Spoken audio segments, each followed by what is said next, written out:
It was searched for evidence of the offense of the threats to kill with the ammunition in your buddy's backpack. Oh. What did they say about me? I was yelling that I was going to kill them? It is completely terrifying that teenagers would think it's right to threaten elementary kids while driving past their school. You might think that this is an impossible occurrence, but it's not, because it actually happened. In March 2023 in Crosse, Wisconsin, something horrifying happened and some police officers had to chase down 3 teenagers who had threatened to harm some students at an elementary school when they drove past. The students, who got visibly scared, decided to report the horrible incident to the school authorities. It was an unusual incident, and something that raised alarm in the school, so they decided to get to the root of things. With the use of the school surveillance camera, they were able to identify the vehicle that was used by the teenagers. They were able to discover that the vehicle had been used previously to commit a lot of crimes, including theft, damage to property, and juvenile complaints. With the use of the surveillance camera, they were able to identify the license plate of the vehicle when it made a traffic stop. Surprisingly, the driver was not an adult, as you might expect.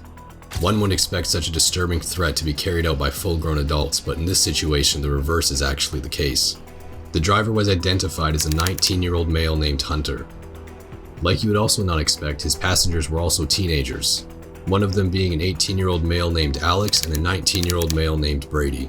Just as stated earlier, the threats made by these individuals were very concerning and triggering, so multiple officers decided to assist the traffic stop. When the car stopped and the officers tried to approach the vehicle, the 3 teenagers in the car were observed to be making suspicious movements. Immediately, one of the officers got to their car and asked them to roll their windows down. It became obvious that the officers were going to be dealing with rude, spoiled kids. When the officer asked if they had their ID on them, they confirmed that they didn't. Need to see your driver's license, please. For what? Complaint over at the school of threats being yelled out at the school kids. Need to see all your driver's license and IDs because it's a complaint from all of you. I don't have one. Don't have one? Do you have your ID on you? Front passenger, I'm talking to you. Do you have your ID on you? Can you roll your window down and talk to that officer? Don't you have to turn the car off? What's your first name? This was more than enough evidence that it was going to be a long conversation because the teenagers seemed like they had no intention to cooperate. When one of the passengers in the car, who identified himself as Brady, was asked to tell his address, he claimed that he didn't know his address. What's your first name?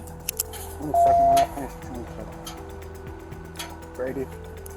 And a birth date, Brady. Don't reach in your pockets, please. What's your address, Brady? I know. You don't know your address? This was an 18-year-old boy speaking to the police. It has to be nearly impossible that a boy that age, who was confident enough to make threats at an elementary school, had no idea where he lived. He just didn't want to cooperate, but the officer had no intention of believing his lies. When the other passenger named Alex was asked to step out of the car, he seemed reluctant and uninterested, but eventually he did get out of the car. The police officers proceeded to ask them what kind of threats they made to the kids, but they vehemently denied making any threats. Of course, denial had to be the oldest trick in the book, and the officers were more than ready to uncover the truth. While one of the police officers interviewed Alex, another police officer asked Hunter, the driver, to step out of the car so he could answer some questions. Brady, on the other hand, was asked to stay in the vehicle. What's your name, sir? Alex. Alex. I'm Ryan. Were you guys over by was it Blessed Sacrament a little bit ago? No, I don't think so. You don't think so? Do you know where it is? King and Losey. Were you guys over there? Did you guys like have any interactions with the kid on the playground? None at all? Okay. I was just coming back from my friend's court date. Oh, okay. Over at the courthouse? No, he had court up in Toma. Oh, We were okay. just coming back from there and then... Hunter, why don't you go ahead and step out of the car for me, please?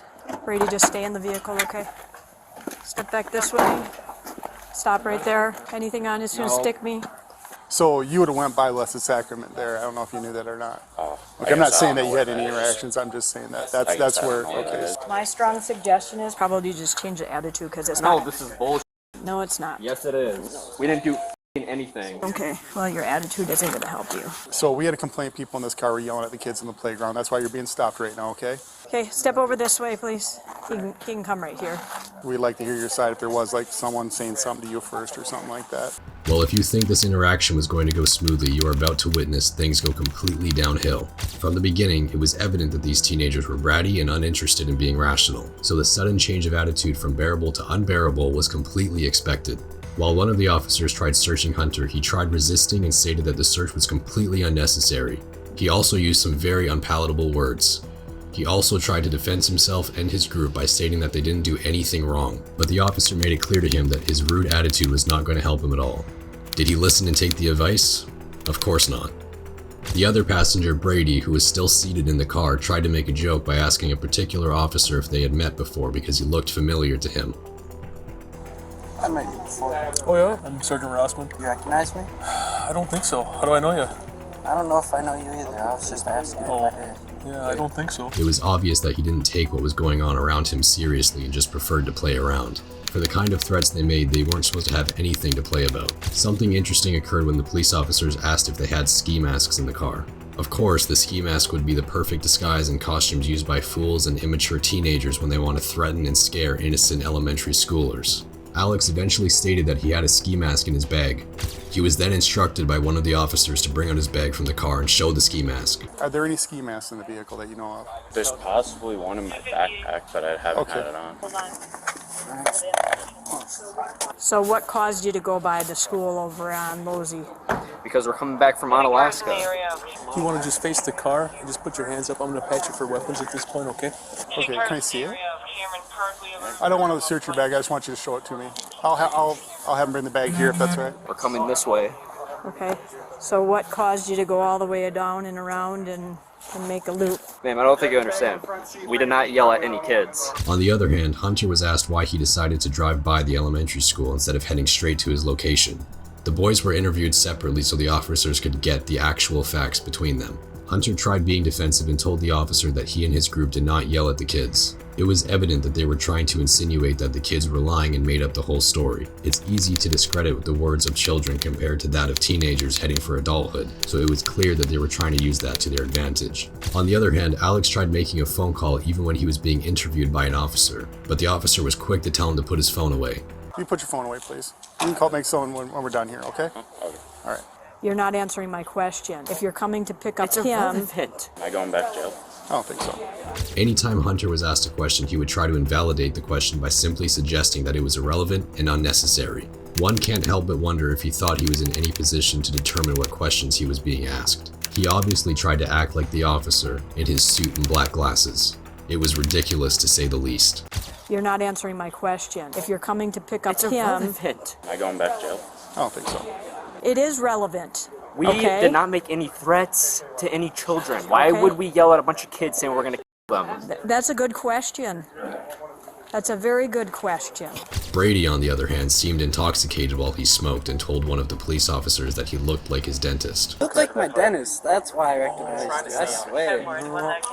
Definitely not a dentist. They were trying to make an investigation look like child's play. But of course, criminals only learn the hard way.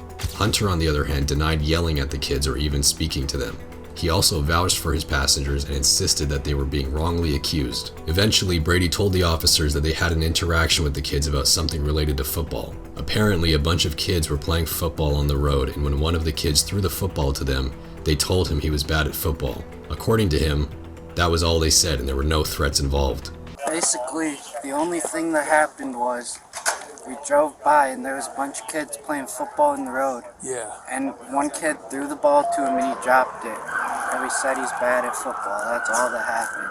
The kid said he's bad at football? No, we said he was bad. You said the kid was We bad did at not football. threaten no one or anything. Okay. That's literally all we said. You're bad at football. Obviously, there was a breach between his statement and that of Hunter's, because all the while Hunter tried to make it seem like none of them had any interaction with the kids, their stories certainly didn't match up. It's common knowledge that in every gathering of criminals, there has to be at least one of them who thinks he's the alpha of the pack.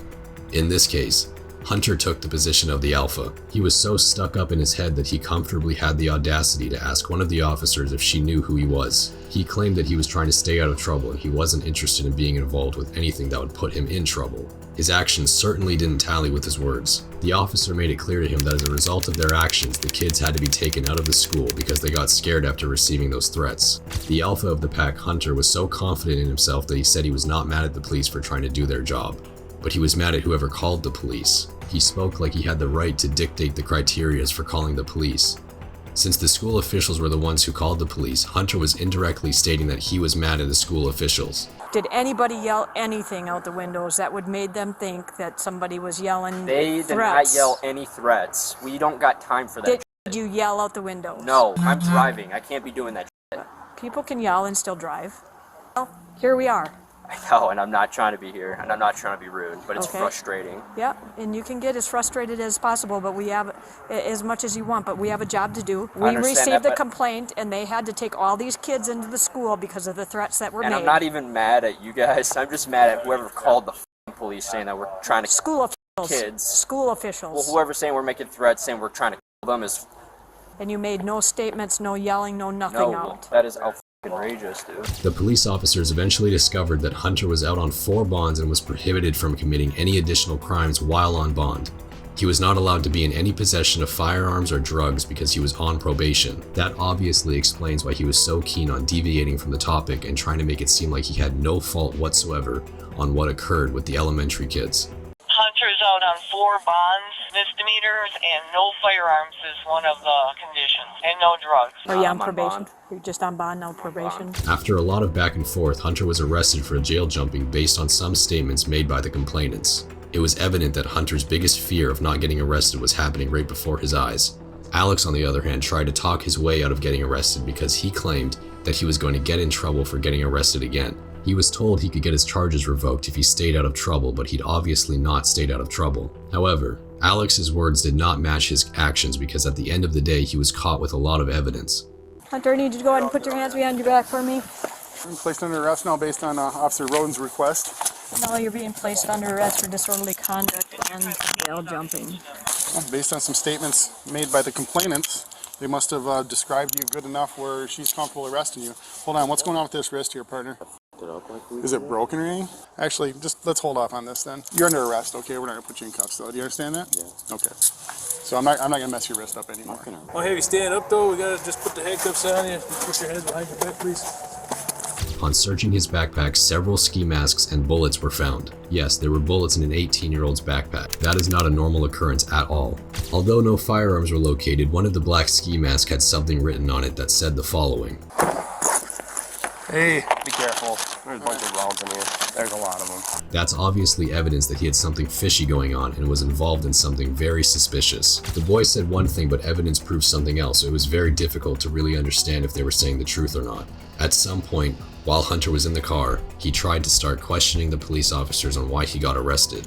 Brady was also arrested, but he tried to resist because according to him, he wasn't going to jail for something as trivial as what happened. There was no other incriminating things found in the car except for fake ID in Hunter's wallet and a half bottle of tequila under the passenger seat. The police decided to talk about their offenses and decide what charges they were guilty of. Hunter, when it gets about time when we have to move your vehicle, will you give us permission to legally This is park illegal, it? bro. I didn't do anything. Will you give us permission? Why am I being under arrest? I advise you're under arrest for disorderly conduct. When was I being disorderly? Okay. When? Over at the school, I explained it to you. How? Okay. How was I being disorderly? Yelling profanities and threats. When did I yell? Where is the proof of me yelling at people? It's from multiple kids. Anyway, I can get like a sig bond out here. Because I talked to an officer a while ago, and apparently, I guess you guys can do that. It depends on what the alleged offense is. When? Unfortunately for you. Unfortunately, it's the kids that had to hear this. I didn't yell at Okay. any f***ing kids. When it comes to time to move your vehicle, will you give us permission to move it? No. Okay. You might be going. I don't know. I'm just shooting I shit don't know with if you. you try to just do whatever you can and not Yeah, get me in jail, I guess. I get you. Just a bottle of Patron, Terry. Hunter's got false ID, so you can... a few days ago for ID, so that would make sense. Under that seat? The passenger seat. Okay. According to the kids, Hunter, Alex, and Brady yelled threats of trying to kill them while they drove around the school. They also circled around the school yelling death threats. After gathering enough information, the police proceeded to interrogate Hunter, who seemed to be the one with the most issues. Even though he tried to deny most of the claims, they made it clear to him that threatening children and making them scared was not something the police took lightly. They were told that they'll be going to jail for disorderly conduct. They tried to argue, but the police officers were not having any of it. You find a lot of drugs? No, we didn't find any. Damn, so how did the dog hit? The dog didn't hit. So why'd you search my vehicle? It was searched for evidence of the offense of the threats to kill with the ammunition in your buddy's backpack. Oh. What did they say about me? I was yelling that I was gonna kill them? That's what was said? That was yelled.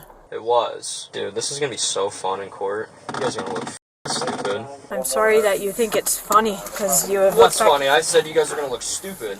Oh, okay. I love when they're gonna show the video of me yelling at them, man. And I'm being sarcastic, by the way. Hunter, being the acting alpha of the group, tried to act like a smartass and didn't take the incident seriously. He stated that he had fake ID and was also being held for that. They were eventually taken to the police station, and even though they tried to cooperate, they were still charged. Hunter was rewarded with felony, making terrorist threats, PTAC, misdemeanor counts of disorderly conduct, PTAC, and bail jumping time. He was also cited $780 for underage drinking and the possession of a false ID.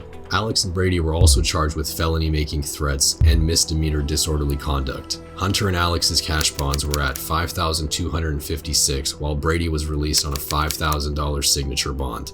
But at the end of the day, that didn't stop them because they got arrested again on felony charges including identity theft and retail theft. I guess these three really didn't want to learn their lessons.